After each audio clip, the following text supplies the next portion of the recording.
Awesome.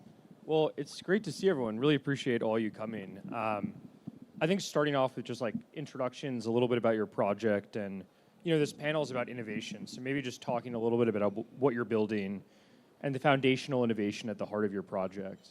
We can go right to left if you want. No pressure, Trevor. Sure, I can start. I'm working on Doormat, which is a new type of wallet that works on any of your devices. The core innovation behind it is MPC, but particularly like threshold signing and distributed key generation. So as an example, for users, you really have two options with your, storing your keys. You're either using a custodian and you're trusting them, in which case it could go bad, like FTX, or you're doing it yourself, in which case it's a huge pain in the ass. So 4 years ago or so, MPC kind of took the custodian world by storm. So if you were staking Cosmos, there was probably, on Coinbase, there was basically a laptop in a Faraday cage guarded by a dude with a gun signing transactions every day. And I would say in self-custody, we're in the guy with the gun stage. So, I have a ledger at home. I'm missing out on a massive airdrop because I realized I didn't bring it with me. So with Doormat, I kind of have that experience of sort of using an exchange. It's like I can access my keys anywhere from any device while still being self-custodial and not giving up the trust. And then next speaker. Hi, I'm Maxim. I'm the founder of Overnight. Overnight is a DeFi protocol behind yield-bearing stablecoin called USD+. USD+ is 100% backed stablecoin. It's backed by delta-neutral strategies. So our key specialty and competence is so-called delta-neutral yield. So be that farming USDC ETH with hedged ETH on UniV2s, or be that Ethereum hedged by perpetual futures on Vertex protocol, which we're talking here, or else. So. Incredible. Hello, everybody. This is Potter, and I'm the co-founder at Ethsign. So in a nutshell, we started almost 3 years ago by building a decentralized DocuSign. Who wants to use vanilla DocuSign when you have a decentralized version of it? And then we figured out how to basically execute smart contract after you sign a contract, after sign a PDF contract. So which we build like an on-chain cap table and distribution platform called Token Table, because we see many VCs and institutions and also angels are using Ethsign to sign investment documents like SAF and SAFE. And then we decided to say, hey, what about we can enforce like the vestings, the unlock in the SAF contract with smart contract. So that is we build a token table which help us to enable that to happen. And then recently we decided to look at overlook the entire like crypto space, and we feel like attestation became a concept or topic that we're really interested in. Essentially, signing a contract is using a private key to generate attestation on a PDF, but essentially we want to make it more generic and make it more make it more generic where you can use a private key or a tester can attest anything on chain, which I can explain a bit in detail later. But yeah, that's basically what we do. Hey everyone, Josie here. I'm co-founder of MilkyWay. We are a liquid staking protocol tailor-made for the modular ecosystem. So a little bit of background in terms of how we started. Me and my other co-founders, we met at Tendermint, the founding company of Cosmos, a few years ago.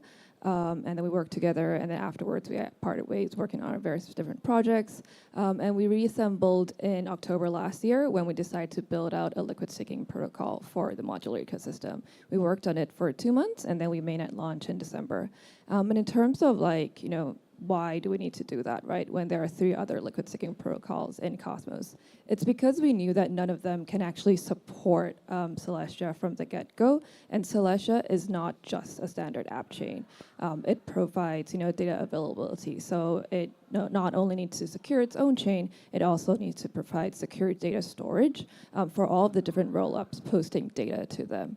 And that's why chain security and capital efficiency is of utmost importance to them, and that's only, can be provided by having a liquid staking provider. And in terms of why the other players can actually support them is because all of them run their own layer 1 chain and uses a module called interchain account. And this isn't compatible with the existing Celestia tech stack, which is why we decided to innovate on it. And instead of launching our own L1, what we did instead is we deployed a series of smart contracts on a chain called Osmosis. And what this means is we are super lightweight, we're super portable, and that's how we were able to deploy from conceptualize to mainnet launch within 2 months. And we solved the problem of chain security for the chain because there are more stakers staking to it, higher staking rate, which is great for a proof of stake chain. And we were also able to solve the capital efficiency problem for the users who want to use their liquid stake TIA across for DeFi applications. Thank you. Awesome. Thanks, Josie.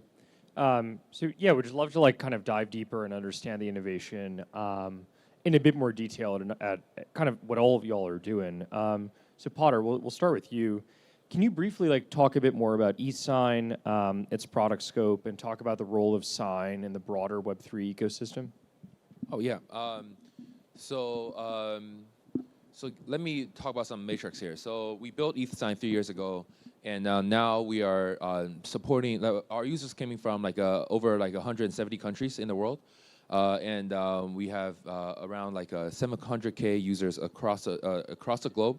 As I mentioned, the problem we want to solve in the beginning was as we see, there's recent news that it was first an assumption that DocuSign is using users contracts to do some fishy stuff, but we thought that was a conspiracy. But now they recently just released that they're actually using their contract, using users' contract to train their LLM or stuff. And same as Carta, Carta is has a big scandal where all the cap table information was leaked and everything. So I feel this is the original kind of the scope or the problems we were trying to solve. And from signing contracts to doing capital management, we see this. The reason we trying to link these two together is we see this the Web3 investment stack is our people are using DocuSign to sign contracts using wallet to wire the funds, and then use Excel sheets to manage your cap table, which could be 100 or plus more angel investors or so, and with different vesting schedules. We see all of that could be a pain that could be solved with tangible products that we built. So till today, Ethsign plus token table has helped more than 200 projects handle their cap table management and token distribution.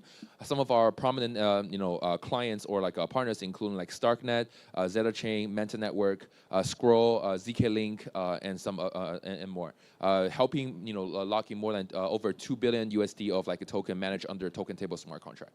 So with Ethsign and token table, we're trying to solve that in general. But on top of that, what we see, what we recently just we built which is Sign Protocol, is something that we see can have more potential. Because what Sign Protocol is essentially is an omni-chain attestation layer for the entire globe.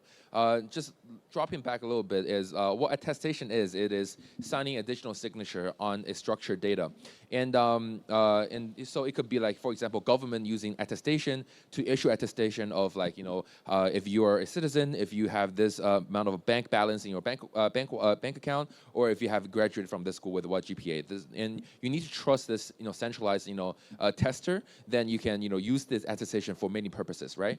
So in crypto, there's something called EAS has been developed in the past year, and they helped Coinbase to build the Coinbase attest. They helped Coinbase to attest their KYC user on base chain that allow them to participate in airdrop or in other benefits, or that because they want to prevent cyber attack and be some OFAC compliant. So what we are trying to do at Sign Protocol is we were trying to attest everything on chain, and without similar to different from what Oracle does. Is Oracle is trying to verify all the public data through their decentralized nodes. We're using something called MPC-TLS that we can verify a private data, say from your bank balance, or if you're a user from XYZ app.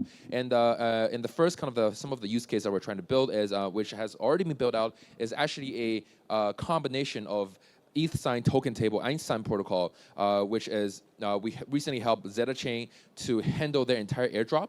The reason they want to looking for help for us is every airdrop claimers who can exceed more than 200 Zeta, they need to go through KYC off-chain, and then they need to have like a vesting schedule of those amount of like airdrop like tokens when they distribute it to the investor or to the community.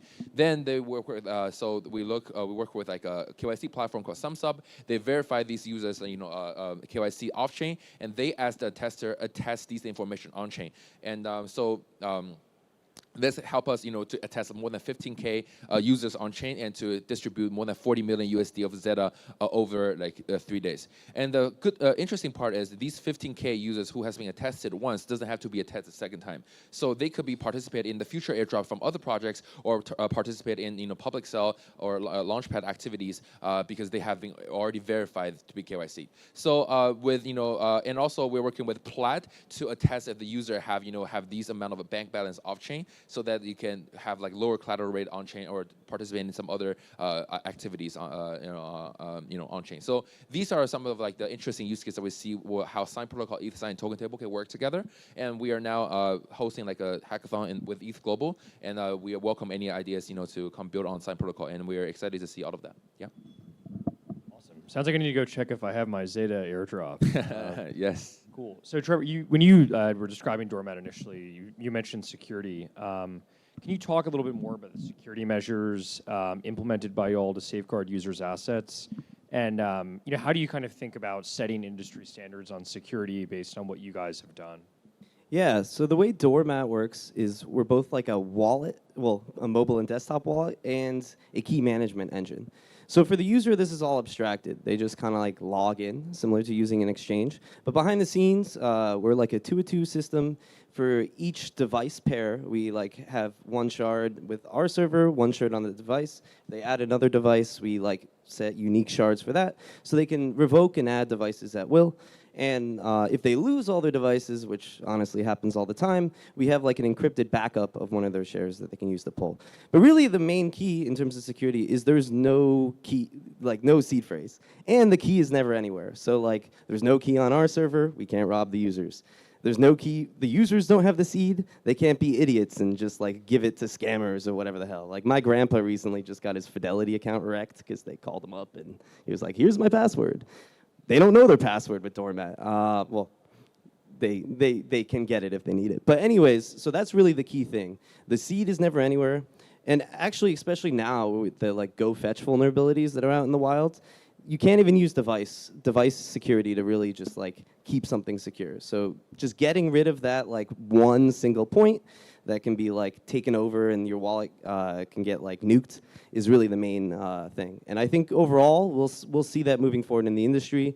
Things are getting rid of seeds, moving towards more of the login account style, and it's no longer having users like manage secure secrets. Awesome. Yeah, thank you for digging deeper on that. Josie, taking it back to you, can you talk a little bit more about the innovation in liquid staking that you guys have built, and what approaches you're taking to like foster wider adoption, maybe both of liquid staking and kind of like your specific implementations of it? Yep, sure. It's actually quite similar to what Trevor said in terms of abstractions. That's also what we did, chain abstraction specifically for us to provide a more, better seamless user experience. So what we did was all of the other liquid staking providers in Cosmos, they run their own layer 1, right? So before we entered the scene, how liquid staking works is, for example, if I have Atom, what I first have to do is actually need to send the Atom over to the liquid staking provider's L1. So that is at least one click, depending on which chain my Atom is on, right? So I send it over there first, and then I liquid stake. So how the other liquid staking providers work is they have this stepper guide where they explain the step-by-step process. Oh, this is why you need to bridge, and then now you liquid stake. So you need at least 2 click transactions, right? This is really, really confusing for users, who are especially not used to whole app chain Cosmos ecosystem, and they've, for example, used Lido on Ethereum or Jito on Solana, where it's always 1 click, right? And then they might might expect the same behavior when they come to Cosmos, and then they look at this whole bridging mechanism, and then they get really confused. It's Atom. Why don't you send it to another chain to liquid stake it? So then for us, we're like, okay, this is really not relevant for the users, and we decide to abstract this whole layer away from them. So on our protocol, when users get to our protocol, we detect their TIA balance actually, and it can be on Celestia, it can be on another chain, and what users see is basically their balance, their TIA balance, and then they click stake, and then they receive their receipt token, which is MilkTIA, in return to hold it or use it across DeFi. Obviously, it's all abstracted away, and we do have killer documentations for anyone interested to read about it, to know how it actually works underneath. But then from the day-to-day user, it's just very seamless, one click. And we've received so much feedback from both within the Cosmos community and outside of the Cosmos community, especially for those who've never interacted with Cosmos dApp chains, because they were like, oh, I was scared because it's notorious, that's very fragmented, it's really confusing, all those deposit withdrawal buttons. But then from you guys, it's just so easy. It was just one click and done, boom. And so that's something that I think we did really well, and we'll continue working on. Awesome, thank you. Maxim, we'll take it back to you. So would love to hear a little bit more about how Overnight is using technical innovations on the asset management and the yield generation side. How you think about what y'all are doing, influencing the broader DeFi category, and then maybe even going beyond DeFi, what Overnight is doing that you think could influence the future of financial services. Yeah, thanks. There is a lot of innovation in what we're doing, but sometimes I'm thinking all the innovation in financial services has already happened, last time 400 years ago or something like that, when people invented the payment and insurance and letter of credit and all of that. So since then, it's just redoing same stuff in the new environment. So when we launched USD Plus, a yield-bearing stablecoin, 100% backed, we didn't know much about crypto. We just said, there is a pain point around people doing staking, unstaking, understanding all the protocols and stuff like that. Who would want to do that if you can just buy yield-bearing stablecoin and just enjoy the yield you get via Rebase? So we originally thought our innovation was really around the form factor and kind of making things simpler for people to use. Well, then the bear market hit, and we launched 10 days before FTX, and we discovered a lot of new things at that point in time. If I knew what we had to go through, maybe I'm not sure I would have started this. But basically, we realized at some point in time during the bear market is that our real business, or real innovation was about generating yield, and what is kind of reliable, stable, scalable yield on chain, which you can generate sustainably in a way that you can scale the business to hundreds of millions of dollars, maybe billions of dollars. And at some point we realized originally it was rewards, and you farm for rewards, you get rewards, but then in bear you realize that's a finite source of yield. That's not reliable, that's not scalable, it comes and goes, so that's not sustainable. And so we came up with this concept of the delta neutral yield. Again, reinvented something which already existed and everybody knows about, but we thought we were very new to this. And so we started by doing kind of USDC ETH farming with hedged Ethereum. So we would borrow Ethereum on chain, and we would yield farm on UniV2 type of pools, then UniV3 type of pools.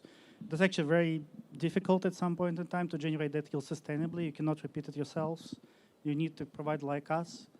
And now the market is shifting, I believe, towards delta neutral yield, which comes from holding your crypto and hedging it with perpetual futures.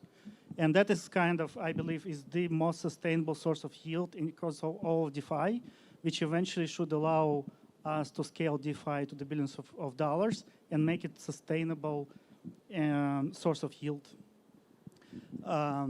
So basically, and that's our specialty. And kind of taking that source of yield, mastering that source of yield, generating that yield much better than a person can do on their own, and then kind of packaging that into a simple form factor for yield-bearing stablecoin is essentially what the innovation is all about. It's making something which, if I want to make it complicated, I can make it very complicated. But basically, it's as simple as just getting your yield on your savings account or your money market fund. So that's what we do. Awesome. Thank you for providing more detail. So we're going to close out the panel by just kind of doing another roundtable on, predictions for adoptions and integrations of crypto and all the stuff we're doing here across mainstream industries over the next 5 years. And kind of more specifically, like, how do you think blockchain will transform traditional business models and consumer interactions? So we can start the other way around, Josie, if you want to start, and then we can go down this way. Yep, sure, absolutely. So I'm going to keep going on about chain abstraction, I guess more specifically wallet abstraction along with chain abstraction. So that is something that we at MilkyWay are firm believers on. And I can give an example. Basically, a few days ago, my mom was like, hey, can you help me make this bank transfer to an overseas friend? Because she asked me to do it because she wanted to go through the hassle. And so I had to do something that I haven't done in years, where I had to look up, the bank's SWIFT code, the address, the telephone, the account number, and all of those. And throughout the process, I did think of asking my mom to ask her friend to just set up, a wallet, and I can just transfer a stablecoin over. That can be done, super fast, just on-chain processing, instead of having to dig up all of this information and wait a few days for it to actually process through for the banks. And then so for me, that's something that I'm really looking forward to. That's something that we're working on in MilkyWay ourselves, but it also needs collective effort, of course, in terms of wallet and chain abstraction. It's really the day when, my mom can send an overseas transfer to her friend without having to know that actually they both have wallets and it's done on chain. That's why it's done so fast, maybe a few minutes, maybe a second, maybe even instant, and definitely not having to dig up all of the information and have to wait for a few days like we have to do so now. So that's something that, I'm really, really looking forward to in terms of mainstream adoption. I guess, in my perspective, I think there's two things I think could get really mass adoption. Or what I'm really excited about. So number one is stablecoin. I would say, stablecoin offers, right now Tether is like 100 billion, Silk to 30 billion, and Tether became like by no time become the top 10 purchase of a U.S. Debt or so, and they're making more money than BlackRock or so, enabling the global settlement to happen. Especially giving the people living in the countries in the high inflation to have money to store one value, and instead of putting their money in the bank and see it inflate every day. So I think stablecoin is one of the I think could be popping off in the future, could become mainstream. And as Justin Drake said, ultrasound money is similar to that approach. I guess my second thought is I feel like token gradually became more like a dual, it gradually became like a stock in many sense, but in a more decentralized way. And because not everybody can purchase U.S. stocks, not everybody can purchase NVIDIA stocks, and all the entrepreneurs, when if they're living in third-tier countries, third-tier world countries, they don't have that much access to to get venture capitals from the U.S. or Asia or those places. But with how do they grow their business?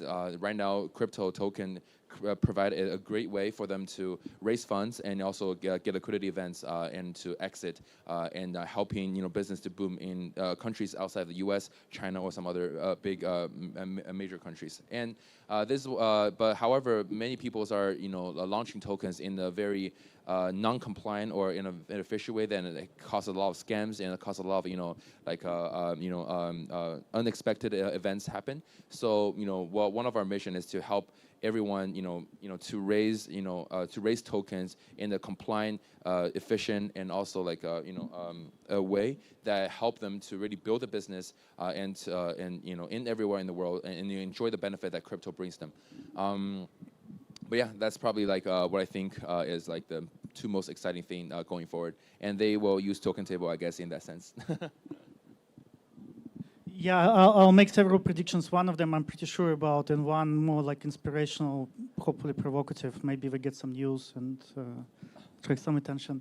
But I think, first of all, over the next few years, all stablecoins are going to be yield-bearing stablecoins.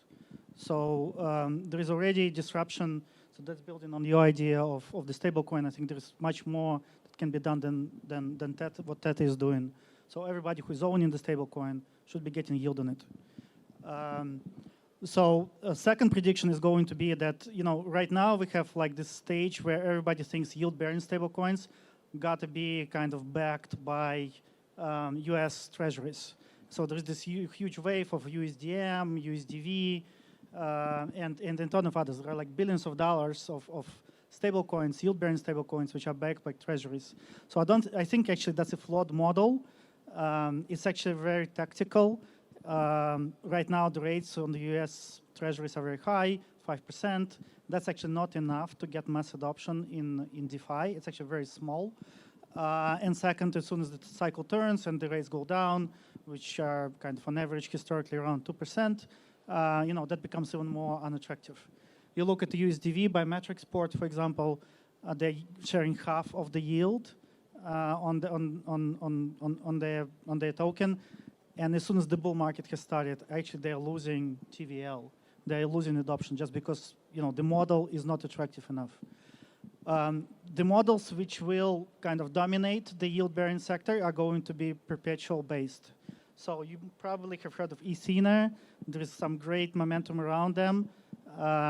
They're doing something which is very similar to what we are doing, but maybe a little bit more successful. But like $2 billion in no time at all. And I think this is like the biggest challenger to Tether going forward. Maybe us as well as a second mover advantage to this space. This will also lead to one very important factor. I think, at the moment, all the perpetual futures, which is like the only source of yields in DeFi, kind of sustainable source of stablecoin yield in DeFi, all these perpetual futures, the deepest markets are on decentralized exchanges. After FTX, the future of the perpetual trading is something like Vertex, which was presenting over here. So this is like centralized order book with self-custody on chain. And so I believe there is a lot of trading which will be moving from guys like Bybits and Derbits and Binance towards places like Vertex, Hyperliquid, GMX, and all these guys. So moving on chain to provide self-custody and much lower risk source. Last but not least, I believe this year, maybe next year, central banks of the world are going to adopt Bitcoin as their reserve currency. And so I really hope that happens and that will change the world for the better. Thank you. Incredible. Nice. I also hope that Bitcoin becomes more of a reserve currency. That would be nice. I think I kind of have a bit of a hot take to this question. I don't really care about mainstream adoption. I think the adoption is here. I mean, there was $50 billion transacted on chain in like the last week. And people always talk about like, oh, maybe this thing will be the future, maybe this thing. If you would have asked me 5 years ago, I would have said like dentists would be like keeping track of their tooth records on chains. So I like to say in crypto, like, you don't really skate to where you think the puck is going because the puck can like fly. You have no idea. Six months ago, if you said like Dog with Hat and Joe Biden are going to be the biggest things in crypto, I would have laughed. But here's where we are. So we're really focused on kind of providing the users here right now who are actively trading a good experience. And we think moving forward, this like the wallet experience of, oh, I got like 6 different wallets on my phone for each chain, like 3 on my browser, like 2 different hardware ledgers, all that will go away. And for the users who are actively like shitcoining and there right now, they'll have a very smooth experience, and that's what we're focused on.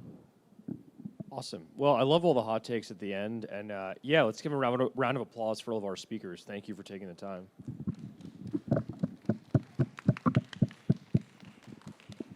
Awesome.